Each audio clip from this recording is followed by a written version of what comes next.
Good evening, America. This is Q News Tonight, the world's first live daily LGBTQ evening news, and it's 7 p.m. Tuesday, April 28th, 2020. We regret that we have very difficult news to report at the top of the broadcast of Q News Tonight. With more than 1 million infections of COVID-19 virus now, and the fact that we have matched the number of American deaths in 20 years of the Vietnam War, 58,220 deaths, coronavirus again hits Happening Out television network. We are very sad to report that its Happening Out host, Ron Brennan, has passed from coronavirus. Yesterday morning, after more than a month-long battle with coronavirus, Ron passed. He has been in ICU at Miami Palmetto Hospital on a respiratory medically induced coma for almost his entire hospitalization. We've prepared a small package to tell you and show you about Ron. Watch this. But I'll tell you something. It doesn't matter if we bet or don't. The important thing is we're having a conversation. Mm-hmm. We'll fight, we'll scream, but at the end of the day, we're having a conversation. America, let's talk. Let's talk to each other. If they tell you queer, faggot, whatever, you know what? Smile and say, I'm better than you. And we are better. Please, come talk to each other. America, do not divide our community. Let's all talk about it. And you know something? If I offended anybody tonight because I stood up as a gay man towards a trans community, please go find out their suffering. Be part of it. Stand up, scream for their rights. We cannot allow one more murder. Ron, America. I should let you know, we have a text I'm getting ready to reply to. Marco Rubio has said, please tell Ron to shut up. Wouldn't do that. He's actually my wedding. No, he's right. Exactly. That was my joke. Ron was a regular host with Al and myself at It's Happening Out, the most popular live LGBTQ television show in the world. Ron was a noted conservative personality in Miami-Dade County and was responsible for much of the conservative and Republican structure in this traditionally blue county. Ron was very well known for many political candidates he assisted in getting elected. At It's Happening Out, he represented the conservative and Republican point of view and was an avid supporter of Donald Trump's re-election. Everyone at Q News Tonight, It's Happening Out, and the entire Happening Out television network will sorely miss Ron. There will be a tribute for him to our host and our friend this Wednesday on It's Happening Out at 8 p.m. Ron, this broadcast tonight is for you. We begin breaking Q News tonight to report that President Trump was briefed more than a dozen times early in the year about COVID-19. Before we report on this story, we've prepared a package. Watch this. In 1941, did George W. Bush miss the warning signs about 9/11 in 2001? Well, here we are in 2020, and it wasn't just one or two warning signs. The lights were blinking throughout the month of January, with even Navarro writing a memo to him saying up to 500,000 people could die. And then in February, he started talking about how it could cost millions of lives and trillions of dollars to our economy. This president, in the coming months, still remained oblivious. Trump's daily intelligence briefing reportedly warned of the coronavirus as far back as the first week of January, and earlier action by the Trump administration could have helped ease the pandemic's worst effects. As early as January, the burgeoning novel coronavirus outbreak in Wuhan, China, was frequently highlighted in the president's daily intelligence briefing. Several current and former U.S. officials told the Washington Post that details about the virus, including updates on its spread throughout the world, information about China seeking to hide its death toll and rate of infection, and warnings that the virus may have serious political and economic consequences, were included in the president's daily briefings in January and February. Over that same time, President Trump and senior administration officials were still publicly downplaying the virus's threat. But the repeated warnings didn't appear to catch the president's attention. According to the officials, Trump routinely skipped reading the presidential daily brief and even ignored the oral summaries he received from intelligence staff 2 or 3 times each week. So good evening again, America. It's 7 p.m. Tuesday, April 28, 2020. It's time to queer up the news. We are literally out of the closet and into the headlines. So many of your stories tonight. Next, all on Q News Tonight. Tonight on the world's first live daily queer evening news show. Tonight's news about the gay community and the news from an LGBTQ perspective.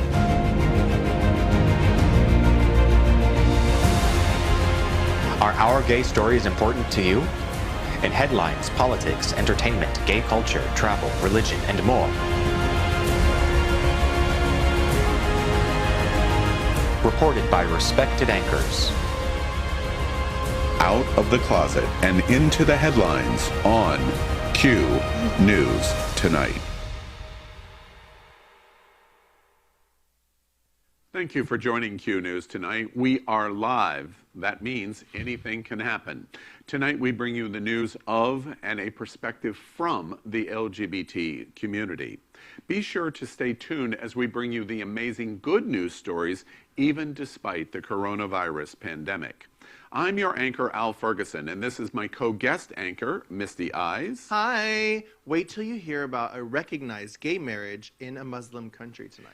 And anchor, Napoleon Plays. Hey everybody, we're going to talk about Fran Drescher again tonight, which is always exciting. So let's queer up the news. Q News Tonight is part of the Happening Out television network. We are the world's most popular digital LGBTQ news and entertainment channel. While other LGBTQ media has stopped publishing, limited their internet and web traffic, or ceased their video entertainment and news during this pandemic, we have actually doubled down on our commitment to our LGBTQ community. Our website, It's Happening Out, is now Florida's largest daily traffic rank of any LGBT media, pride, gay business, or gay organization by a factor of more than 100 times greater. In fact, as of today, April 28, our website has grown in Alexa daily web traffic visits to a rank of number 15,576 in websites in the entire world. And that's out of 900 million websites. We are committed to you, and we thank you for your support. We are Q News Tonight, the world's only live daily LGBTQ evening news, with more than 100,000 YouTube viewers a week. We are the Daily News. We are also part of the most popular live gay TV show in the world, every Wednesday night at 8 p.m. on It's Happening Out. More than 500,000 watch each week in Facebook television. It's a live talk show very much like The View, with a whole lot of gay people. Gay. We are also Happening.Fun, South Florida's most popular live entertainment show for concerts, festivals, parties, and things to fun, with more than 20,000 Facebook viewers a week. And our LGBTQ television network supports the live broadcast of Sunshine Cathedral's Sunday Church Service, the world's most popular LGBTQ queer religious broadcast. We are your #1 source of news and entertainment during this crisis, and we continue to grow. Thank you for your support. During the COVID-19 crisis, Q News Tonight will bring you today's coronavirus bullet points, the most important news for the day in a segment we call Quarantine Quickies. Here are the headlines for Tuesday, April 28, 2020. Quarantine Quickies, coronavirus facts for April 28. First, we begin by reporting cases. In the world, we've crossed 3,100,000. In the United States, we've crossed 1 million case infections. Remember, the USA is only 4.4% of the world's population, but we now account for a full third, 33% of all of the world's cases of COVID-19. And that percentage grew slightly higher today. We report on today's deaths. The world now has 214,000 deaths, and in the United States, we match a ominous record of 58,220 in the USA. And remember, our country is 4.4% of world population, and we are now 27% of the world's cases, which also grew higher today. Testing and source tracing is the only thing that can return America to normal. And on March 6, 52 days ago at the CDC, President Trump talked about testing. Let's look at those results. Testing through today, April 28th, more than 5,782,000 tests have been taken, which sounds great, but it really isn't. With 328 million Americans, that means only 1.74% of our population has even been tested. And medical officials recommend that we need a 10% testing rate for any recommendation for reopening. Next, we report on the top states that are doing great in testing as a Hall of Fame. Number 3, Massachusetts has tested 3.58%. Number 2, New York. And number 1 continues to be Rhode Island. Good for you in testing 5.4% of your population. But remember, we're trying to get to 10%. And finally, states testing in our Hall of Shame. LGBTQ America, we hope you don't live in one of these states because the testing is pathetic. Number 5 is Texas at just a little over 1%. Number 4, Virginia. Number 3, Arizona. Kansas is number 2.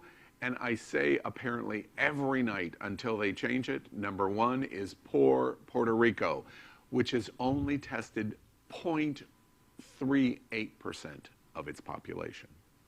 Quarantine quickies. Over 300,000 transgender Americans have medical conditions that raise coronavirus risk. A new study suggests that more than 300,000 transgender adults in the U.S. have pre-existing health conditions that can worsen their risk of getting COVID-19.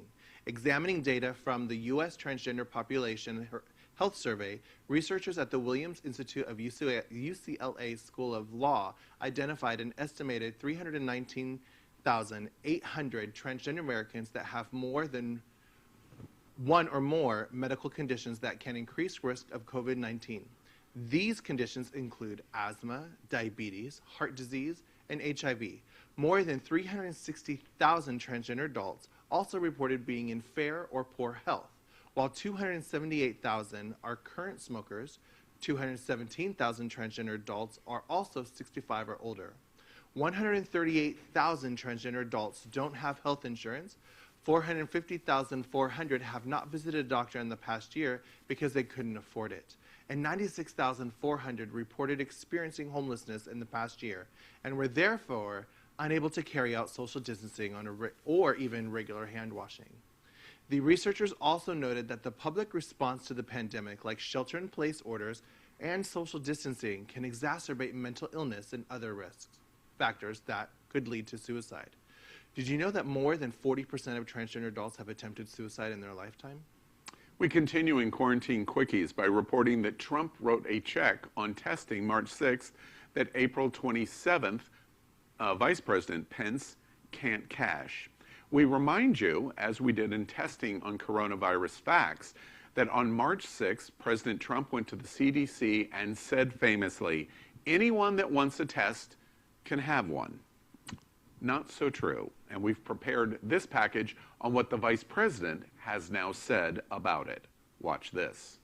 So when you said 4 million tests 7 weeks ago, you were just talking about tests being sent out, not actually being completed? I'm a little confused. John, I think they're precisely correct that in my first week on this job, we were informed that HHS, I believe IDT was the vendor, Admiral Giroir, that had distributed 1 million, was distributing another 4 million, and we believe they did. But again, those were tests that, frankly, but for the President's leadership, we'd still be waiting on those tests to be done in many cases.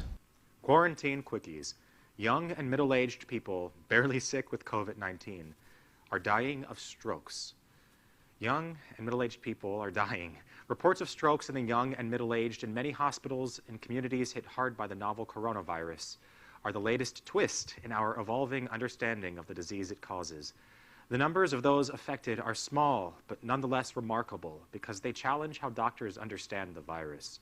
Even as it has infected nearly 2.8 million people worldwide, its biological mechanisms continue to elude top scientific minds. Once thought to be a pathogen that primarily attacked the lungs, it has turned out to be a much more formidable foe, impacting nearly every major organ in the body. Until recently, there has been little hard data on strokes and COVID-19.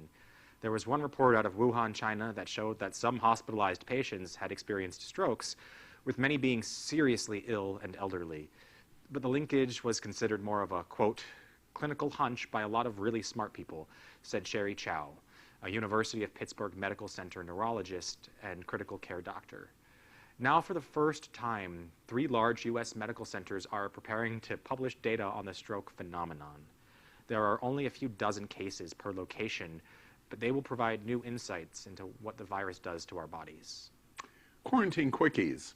Half a year of COVID-19 lockdown could mean 31 million more cases of domestic violence. Half a year of COVID-19 lockdown would mean 31 million more cases of violence in the home. 6 months of lockdowns to prevent the spread of COVID-19 could lead to those 31 million cases. A new study report shows today. Quarantine quickies. Trump now says up to 70,000 Americans will die from COVID-19. President Trump continues to move the bar of what he considers success for his management response on COVID-19. On Monday, he indicated he will be successful because only 70,000 Americans will die of coronavirus. The number has fluctuated depending when the president has needed to frame the morbidity rate in comparison to his approval of management of coronavirus. Many have criticized his response as not reflecting the empathy towards the dramatic loss of those lives.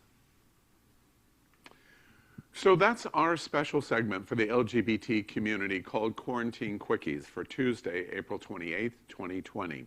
You can count on Q News tonight to give you the facts of the pandemic.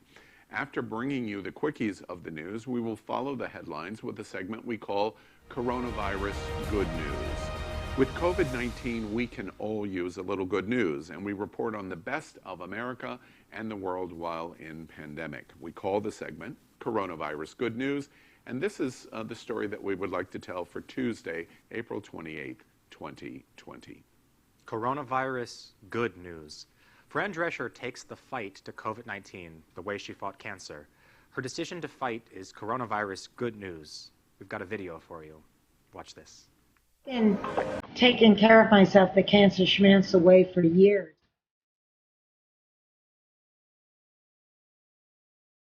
We are bringing you a new series during these pandemic times called Corona Care for You. Cancer Schmancer, my organization that I founded, we decided to do a streaming series called Corona Care for You. It's a one-on-one interviews with me and a wide spectrum of doctors of all different specialties.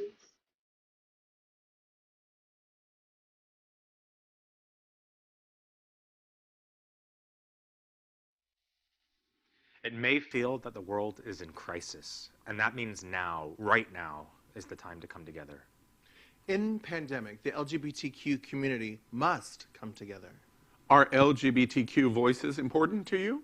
Can the news of the world have a gay community perspective? If you, like us, think the answer is a resounding yes, Then like Q News Tonight on Facebook. And subscribe to Q News Tonight on YouTube. tonight we bring you a mini sample of Q's Q&A on coronavirus and the LGBTQ community. Every Thursday night on Q News Tonight at 7 p.m., we have experts to answer your questions that need answered. We invite you to join our special Facebook group to ask all of your questions. And tonight, we give you some examples of questions viewers are asking. On Thursday, we will have a medical expert here to answer those questions for you. Q's Q&A. The question, a viewer asked, do I need to be extra careful around children? Well, Al, yes, you do. But the World Health Organization says no in general. The transmission rate to children seems to be much lower than the actual average rate, as children are of the population. And while there are significant reports of COVID-19 transmission among children, the symptoms appear to be less and they seem to recover faster. This is not true for babies, which are at risk. The World Health Organization also notes that children have a much higher incidence of giving those around them coronavirus because they tend to violate social isolation, like hand washing and all of that. Q's Q&A. Misty, you have been associated with SunServe here in South Florida, which has telehealth professionals for mental health. What, if anything, a viewer asked, would you not feel comfortable in addressing over a telehealth appointment? Sure, that's a great question, Al. I am the Director of Transgender Services at SunServe, and my department is more case management, life coaching, big sister mentoring, etc. But SunServe does have teletherapy. We were originally created as a mental health organization, and I do, as a case manager, link tons of people to doctors. Now, when I'm doing an intake with a brand new client over Skype or Zoom or FaceTime or the phone, the only thing I'm not comfortable asking them over the phone is for their social security number. That is something we usually ask in person. I get their copy of the ID, etc. But other than that, it's very much like a normal session or a normal meeting. There's nothing that I personally feel uncomfortable. It's fun. It's ironic, I guess should say, the outfits and wardrobes. If you're doing a video meeting, some people wear sunglasses and some people might have a cute wig on or maybe a robe or pajamas. Interesting. We continue in Q's Q&A. A viewer asked, what are the 6 new symptoms of COVID-19? According to a report today from the World Health Organization, echoed by the CDC. This one is really important because since the beginning of the COVID-19 pandemic, the CDC has warned people to monitor themselves for fever, cough, and shortness of breath. But that list has now grown because we have 6 more warning signs that could be potential warning of the novel coronavirus that causes COVID, and they've been added to the list. And they range from mild symptoms to severe symptoms, which can develop 2 to 14 days after exposure to the virus. And that includes chills, repeated shaking, muscle pain, headache, sore throat, and loss of taste, or new loss of taste or smell, not the loss that you might have had before. And this is an expanded list of warning signs, and it's significant because most testing sites require a patient to show symptoms before they can even be tested. Well, that's a little mini example of Q's Q&A. On Thursday night, we have a very expanded focus of your questions. If you would like, we encourage you to come to our Facebook page for our group on coronavirus questions, and we're happy to ask them of the experts that participate.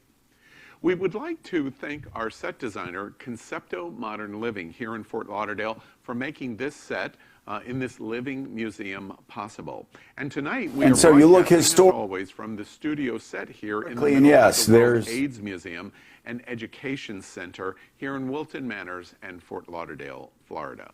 We joke, we're coming from the gayest place on planet Earth, as you see here. Yeah. I have so many good gay jokes. We queue up the USA tonight to report that the Trump administration is set to rewrite the ACA without LGBTQ protections. Before Napoleon tells us about this story, we've prepared a package. Watch this. Again, we've been talking about this for some time. Where we left it last year, you were not going to replace the guidance that instructs providers how to do this. And I want to paraphrase, and I want to make sure I get it roughly right. He said, I wouldn't like the guidance you put up, and I believe presumably because, in my mind, it would allow or promote discrimination against LGBTQ, particularly the trans community. It's still not up. How does the program operate? How does the law that requires equal access work without guidance? I remind everybody of yesterday where I reported on Hungary and what's going on there, where the Prime Minister has essentially taken power and is distracting people with the coronavirus while he passes all sorts of other shenanigans, as Misty pointed out. And that's what's going on here? The Obama administration tried to protect LGBTQ rights while healthcare workers stated that patients were turned down or intimidated frequently. And that was 8% of the lesbian, gay, and bisexual crowd and 29% of the transgender. And this new passing, or rather the removal of what Obama's administration tried to pass, means that trans protection, which was attempted to be exempted, is for the first time, by the way, is no longer going to happen, and that extended protections of women's abortions is no longer happening. This is as per the 2016 federal judge which denied this happening. And the reason that I relate this to the story from Hungary yesterday is because this is a slow progression. It does not happen all at once. I urge everybody to pay attention to this because you might get distracted by everything going on. There's a lot going on, but our rights as a community are slowly, and actually very quickly as it happens, are being taken away. The language that we use that starts off being small is becoming completely legalized. It's something to pay attention to. It seems to me it's a perfect reason why we need to get out to vote November 3rd. We queue up the world in reporting in Africa. Tunisia becomes the first Arab country to recognize same-sex marriage. Big news. Before Misty tells us about what's going on in Tunisia, we've prepared this package. Watch this. Trying to understand why the government is doing this. Is there an easy answer? Is the government homophobic or is the society homophobic? The government is homophobic and the society is homophobic.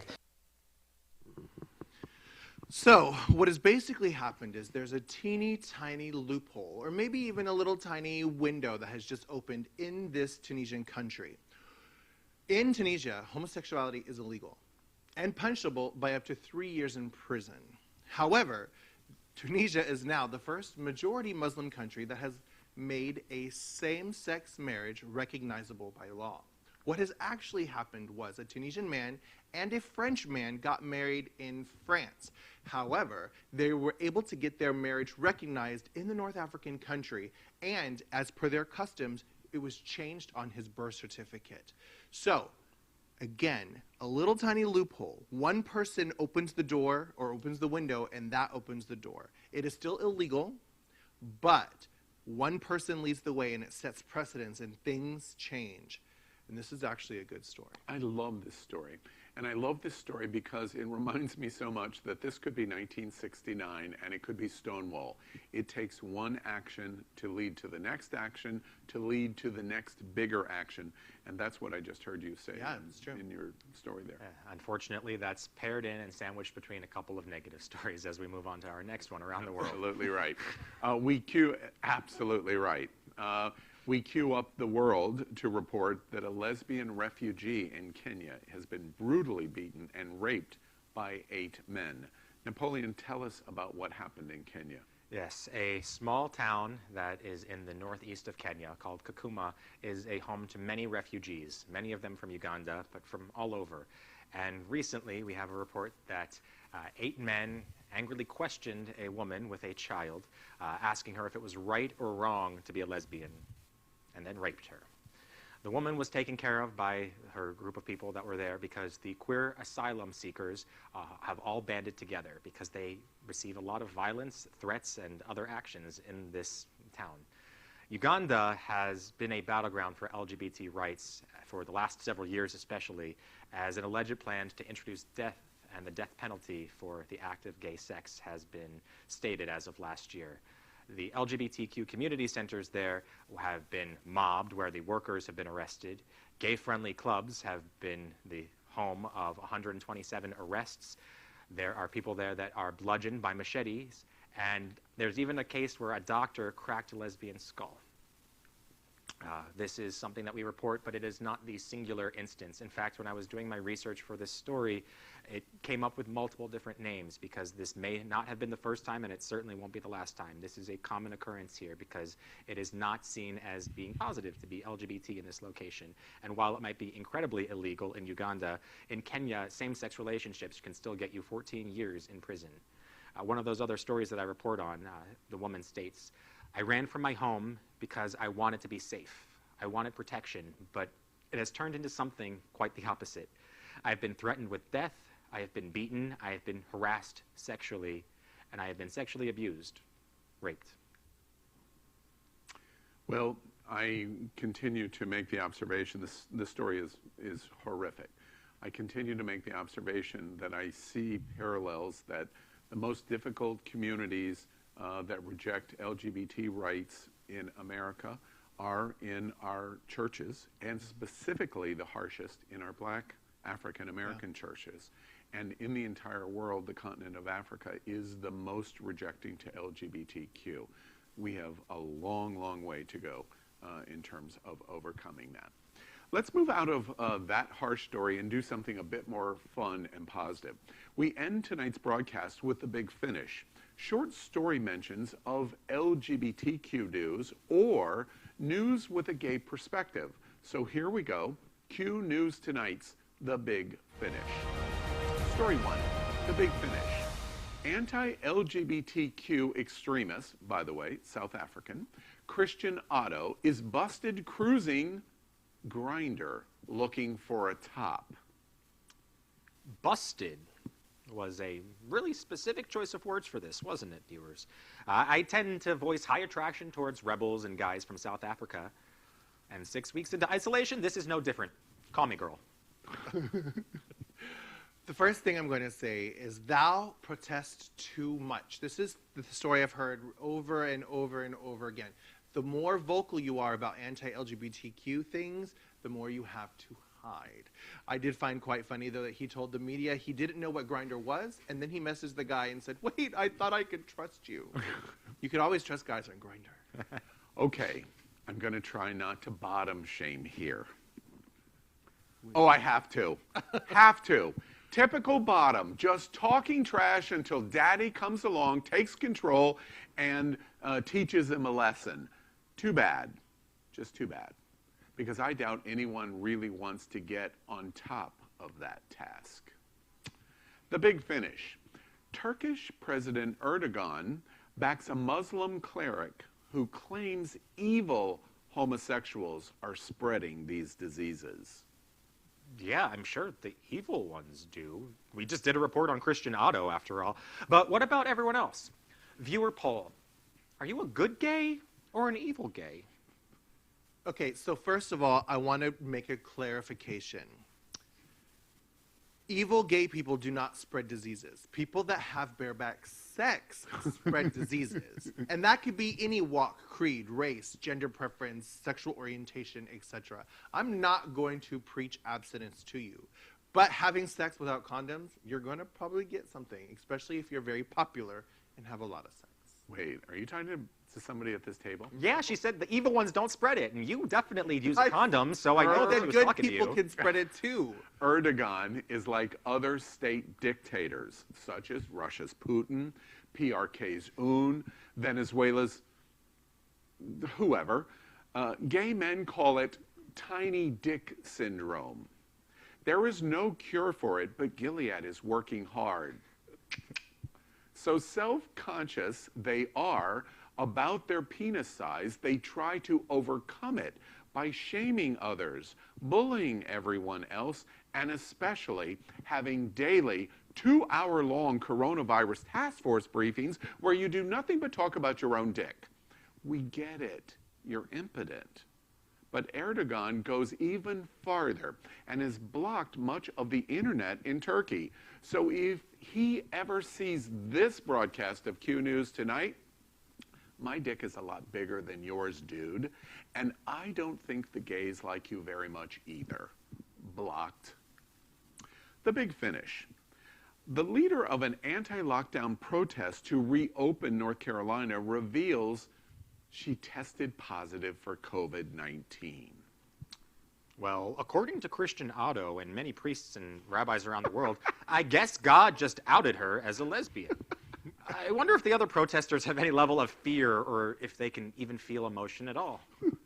You know, I would say ignorance is bliss until you're about to die. I mean, then it's not bliss at all. And I'm going to go out on a limb here, and I'm going to assume that she was not self-isolating or quarantining herself, was she? Wait. You mean not listening to the experts on matters of science and health can have an adverse effect on your life? Surprise. Wait, who the hell does she think she is? Donald Trump? Strange karma, isn't it? It reminds me of the story of the stubborn man who thought God would save him from the coming storm and refused to move despite 3 different people warning him of the danger. He died. When he got to heaven, he asked God why he had forsaken him. God, first confused, then laughed and said that he had sent 3 people to try to get him out of there. God helps those that help themselves, not drown themselves in their own stupid ignorance.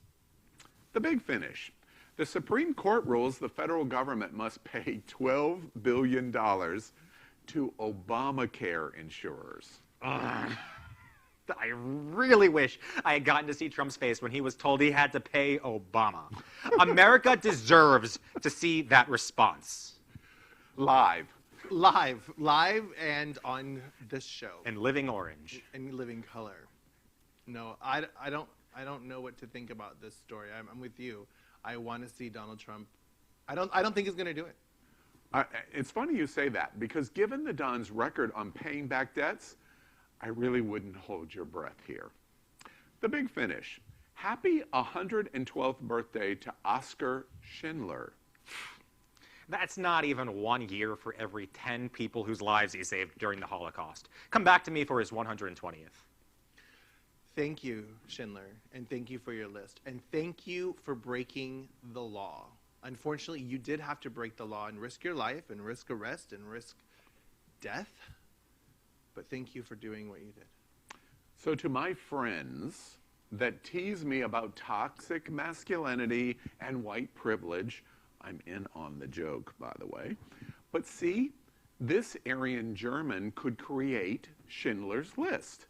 It supported and saved an entire group of oppressed minorities, including ethnic, religious, and sexual orientation. One of the true heroes of World War II. He is proof that a businessman can learn scruples late in life. Stop the jokes, Napoleon, stop the jokes.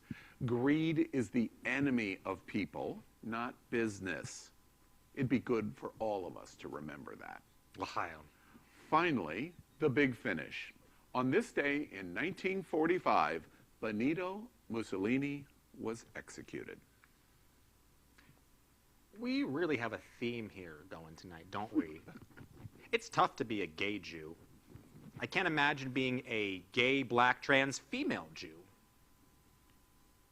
That would suck, actually. No joke. Triple minority or triple marginalized community. Fascist leader, rest in peace. Taking place just 2 days prior to the death of Hitler, Mussolini was dragged through the streets of Rome long after his death. There was such violent outrage at this dictator's action that an entire country rose up to overthrow him. We can't even get young LGBTQ of this country to vote 50% of the time. We have all the tools to be a minority that is heard and needs to be catered to in order to win elections, but we would rather ignore the problems we face. If Mussolini was president in this day and age, I wonder how he would fare. My guess? Most people wouldn't have a strong opinion. They would be too busy on their phones bitching in social media for the sake of bitching, or just keeping their head down to even bother to know any of the horrible acts he had committed. Wait, am I even still talking about Mussolini or someone farther north in Washington? I know I'm a broken record. I understand. But it is important. We must all vote and earn our seat at the table in this country. Or you are nothing but German and Italian sheep. That's it for today's news of the LGBT community on the world's first daily LGBTQ evening news show. Remember, if it's important to the LGBTQ community, it's important to Q News Tonight. But you must help us. Click subscribe on YouTube and share this news with your LGBTQ friends.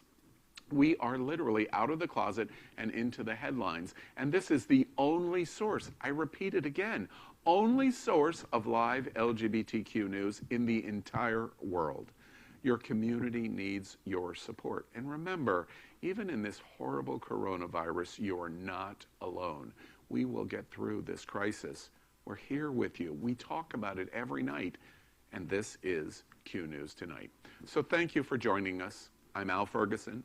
And on behalf of my anchor partners, Misty Eyes and Napoleon Plays, we'll see you tomorrow night for Ron at 7 p.m. at Q News Tonight, and at 8 o'clock, a special dedication at It's Happening Out at 8.